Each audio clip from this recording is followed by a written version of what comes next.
আসসালামু আলাইকুম, সবাই কেমন আছেন? আমি কতটা নির্লজ্জ তা আমি নিজেই বলতেছি। সত্যিই আমি নির্লজ্জ।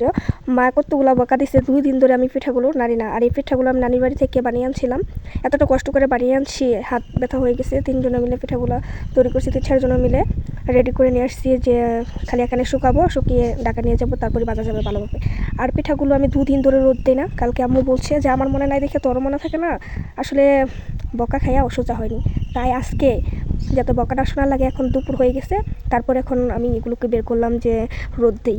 যদি আয়সা দেখে আমি এখন এগুলো রোদ দিই, তাহলে আমার উপায় নাই, সে আমাকে অনেক বকাঝকা করবে। বড় হয়ে গেছি এত, তারপরেও বিয়ে হয়ে গেছে, তারপর মার বকা খেতে হয়। আর আমার মার জন্য কিন্তু এই পাটাতে বাড়তে হয়েছে। বলেছিলাম যে পাটাতে বাড়তে হবে, মামি বলছিল না, আমার মা মেশিনের গুঁড়া দিয়েই গুঁড়া দিয়ে শিরিষ পিঠা বানানো হয়ে যাবে। এখন আবার আমার মামিকে পাটাতে বাড়তে হলো কষ্ট করে। মামি আর নানি মিলে বেটে দিচ্ছে। আমি বেশিরভাগ পিঠাগুলোই আমি বানাইছি। এখানে 2 কোটা আরও আধা কোটা, মানে 2 কেজি পরিমাণের চাল এখানে ছিল। 2 কেজি পরিমাণের চাল ছিল এখানে। প্রায় সবগুলোই পিঠা বানানো শেষ। এটা ছিল শেষ জিনিস, আমি বানাচ্ছিলাম পাতাটা। এখন পিঠাগুলো ভালো হবে না, কারণ এত এতগুলো পিঠা বানাইছি যে হাত ব্যথা হয়ে গেছে। এত ভালো করার কি দরকার, খেতে পারলেই হয়।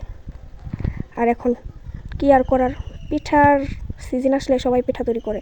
আর এই দেখেন আমার হাতের 12টা বেজে গেছে, একদম লাল টকটকা হয়ে গেছে হাত।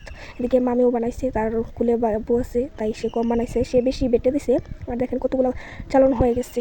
আর শুকিয়ে আরও একদম কম হয়ে যায়। প্রথমে যে নাড়লাম এই সম্পূর্ণ পিঠা, আর কিছু পিঠা দিয়ে আসছিলাম নানিদেরকে, যেহেতু তারা অনেক বানাইছে, তারাও আগেও বানাইছে, তাদের কাছে রাখতে চাইনি, আমি দিয়ে আসছি পোলাপানকে বেঁচে দেওয়ার জন্য।